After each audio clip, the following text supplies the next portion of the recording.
Hello and welcome to episode 6 of Step Into Me. This is the show where we explore what it means to be true to yourself. I'm Belinda Lee. This week I want to share with you what I believe to be one of, if not the greatest life hack of all. I know, it's a big call. They are 3 simple words that can truly change your life for the better. They just make life easier. And when life is easier, well, that's when you open yourself up to experience more fulfillment and joy in your life. So, what are the magic 3 words? Let's find out.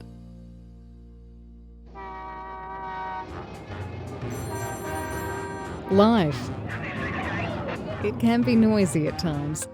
Not only do we have the outside world to contend with, but our inner world as well, all that chatter that goes on inside. Sometimes it may make you feel sad because of old regrets, or frustrated by arguments, weighed down by expectations, or exhausted by trying to control everything and everyone around you. But what if the answer to a lighter, freer, more fulfilling life was encompassed in 3 simple words? I'm sure you've heard them. In fact, if you have teenagers, they probably fell in love with these words 12 years ago when Disney's Frozen was a big hit. The 3 words are, of course, let it go. Remember the song? It's okay, I'm not going to do any singing. But here's the thing. As much as we might joke about it, there is a good reason that that song resonated with millions of people. Because sometimes the hardest and most transformative thing you can do is let it go. And the truth is, when we don't let things go, we can become frozen, stuck in old stories, old arguments, old expectations. If you truly want to move forward, you need to let things melt away. So today, I want to show you how letting go is the ultimate life hack. Just 5 quick examples of how letting go can change your life. I think a good place to start is with the past, because let's face it, so many of us hold on to things from the past. We all carry memories. Some are heartwarming, some are cringeworthy, some are best left in the vault. But our memories aren't perfect. Often they're coloured by emotion, time, perspective, and while trying to learn from the past is noble, holding on is rarely a good thing. In fact, every time we revisit our memories, we tend to edit the story a little as well, and sometimes we can make things heavier than they even need to be. Let me show you how that feels. Have a look around and pick up something small, a coffee mug, a bottle of water, a pen, or just your phone, if that's all you have, and just hold it out in front of you. Now take a guess. How much do you think that weighs? It's not much, right? But what if I got you to hold it there for the next 5 minutes? Or better still, how about I get you to hold it for the entire duration of this podcast, for the next 15 minutes or so? What do you think it will weigh then? Now, of course, the item itself hasn't got heavier, but the longer you hold on to it, the heavier it will feel. And that's what happens when we hold on to the past. It weighs us down. Not in our arms, but in our minds and in our hearts. And you can put that item down now, you don't need to hold on to it. But imagine putting it down after 20 minutes. How good would that feel? And what if you were holding on to it for a few weeks or even years? It'd be torture. If what you're holding on to is something negative or a bad experience, letting go won't erase what happened, but it will give you some relief and some space to move forward. If you've been holding on to something from the past, ask yourself, is it time to let it go?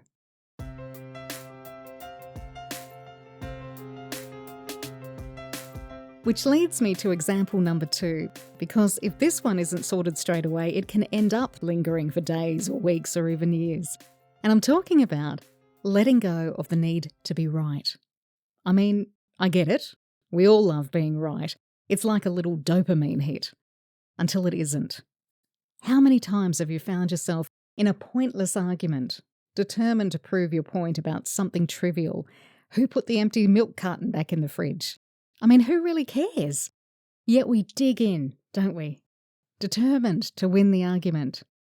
And sadly, small arguments can spiral into bigger arguments. Not because of the issue itself, but because we don't want to let go of our position. Families have been torn apart over this sort of stuff. Sometimes it goes back so long they don't even remember what started it. There's a great little story I heard years ago about two monks. They were out on a walk one day, walking along a path in silence, and they came across a woman who couldn't cross a section of the path because of a big, large, muddy puddle in front of her. And doing so would have ruined her dress. So one of the monks offered to pick her up and carry her across, and that's what he did. The woman was super grateful. She continued on her path, and the monks continued their walk in silence. But after a couple of miles, the second monk couldn't hold his tongue any longer. "Why did you do that?" he said to the first monk. "We're monks. We're not supposed to touch women. I can't believe you did that." But the first monk wasn't going to enter into the argument with his colleague. He simply replied, "I put her down on the other side of the puddle. Why are you still carrying her?" I love that story because it not only shows how holding on can mess with our minds, as it was clearly doing with the second monk, but that second monk was also so focused on being right that he missed the kindness that the first monk displayed. And the real question isn't, was he right, but what did it cost him to hold on? The first monk moved on, but the second monk carried it for miles, weighed down by his need to be right. How often have you done that in your own life?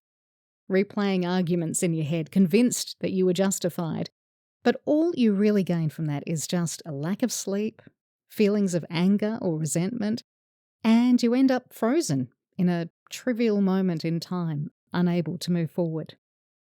Sometimes peace is more important than being right. Just let it go. And do you want to know a little secret about this one? When you choose to let go in this type of situation, you actually get a little kick out of it.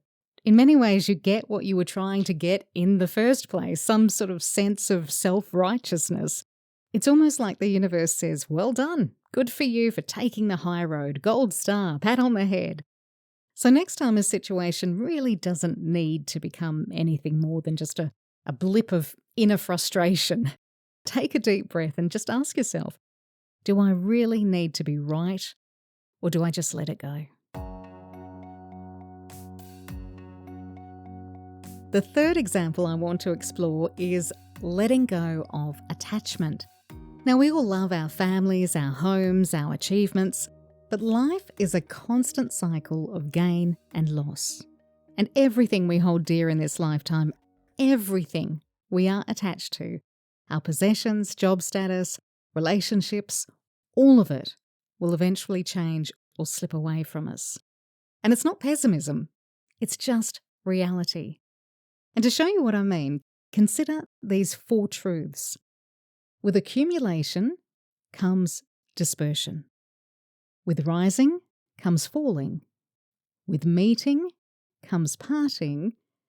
And with life comes death. So let's look at the first one. With accumulation comes dispersion. Think about it. Every single thing you own, every possession, all your money will one day be passed on to someone else. Or it'll be given away or lost or thrown out, or it'll simply decay. If you've been saving that tea set for special occasions, pull it out and use it, because one day it'll probably be someone else's to enjoy. Everything you accumulate will one day be dispersed. With rising comes falling. No matter how high you climb, there will always be setbacks, changes, and eventually decline. Kings, queens, politicians, movie stars, sports stars, no one stays at the top forever. No one. With rising comes falling. With meeting comes parting. Every single connection you make, every relationship you have with your children, your partner, your friends, work colleagues, no matter how deep, no matter how special, one day you will be parted, whether it be through distance, through change, or through death. It's another of life's truths. With meeting comes parting. And finally, the obvious one. With life comes death. Eventually, everything dies. Not just people and pets, but everything. Leave a home vacant, and over time, it too will deteriorate and just return to dust. Everything on this planet, including our planet and the sun, even the cockroaches, will eventually die, because it is one of the four truths. With life comes death. Now, I don't say these things to be morbid. It's quite the opposite. Because when you think about these truths, it gives you a greater appreciation for what you have, knowing that it's all a gift, not a guarantee. And when you let go of your attachment to people, positions, possessions, it doesn't mean that you stop loving or caring. Rather, it means that you can love more deeply and live more fully because you're not clinging on in fear of losing them. Because you know what? That's guaranteed. You are going to lose them. You're going to lose all of it one day. So loosen your grip, but enjoy them fully while you can. And just having that mindset can help us face loss with more grace and gratitude as well. This one probably won't happen overnight. It takes practice, but it will be one of the greatest gifts you can give yourself, letting go of attachment.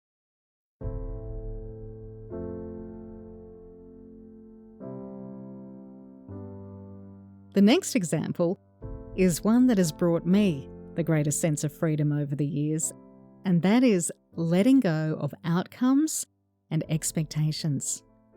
How often do we try to control what happens in our life only to be frustrated when things don't go as planned? I mean, we're taught to set goals, make plans, strive for success, but life rarely follows our scripts. And the tighter we cling to specific outcomes, the more frustrated and disappointed we become when things just don't go as planned. But that kind of thinking, when we truly believe that something can only happen this way or that, it's really narrow-minded thinking. It's like going around with blinkers on, but take them off and suddenly you open yourself up to find the solution you were looking for or discover an alternative outcome that might be even better than what you had in mind. It's like the guy who loses his job and tries desperately for weeks to force his way back into his old industry, but nothing works. And then, finally, he takes off the blinkers, opens himself up to new ideas, and in the meantime, maybe starts baking bread at home because it relaxes him. And he's good at it. In fact, he's so good at it that the next thing you know, his hobby has turned into a thriving bakery, and he's happier now than he's ever been. But it's something he never would have planned had he kept those blinkers on. Letting go of his old idea of career or success meant that he found something better. And the same can be said for expectations. When people don't act how we believe they should, it can lead to disappointment, anger, or frustration, and much of it is so unnecessary. Just the simple act of sending someone a text message and expecting a response straight away is enough to change your mood. You might start making stories in your head about why they haven't responded. Oh, they don't like me anymore, or they must be having fun with somebody else, or they're just being rude, or he's having an affair. Let it go. Send the message and trust that the person will respond when they've got a moment. Expectations are simply reflections of how you believe things should be. If you always respond immediately to messages, chances are you expect others to do the same. But some people just prefer to check their phones only once or twice a day. You might expect your partner to give you a big hug and a kiss every time they come home from work. But what happens when they come home after a really rotten day and their head's just filled with a million thoughts? But there you are, still expecting your hug and kiss, and suddenly you're all upset. Letting go of that expectation means it's nice when it happens, but you don't get all upset when your partner forgets or is just having a bad day. When we cling to set outcomes and expectations, they almost always lead us down unhappy paths. Again, it takes practice, but trust me, letting go is so worth it. And finally, let's talk about letting go of controlling other people. Now, this one is quite popular at the moment, thanks to Mel Robbins' book, The Let Them Theory. It struck a chord because a lot of people are starting to realise that they can't control other people. And it's true. You can't control how someone is going to behave, their thoughts, feelings, or life choices.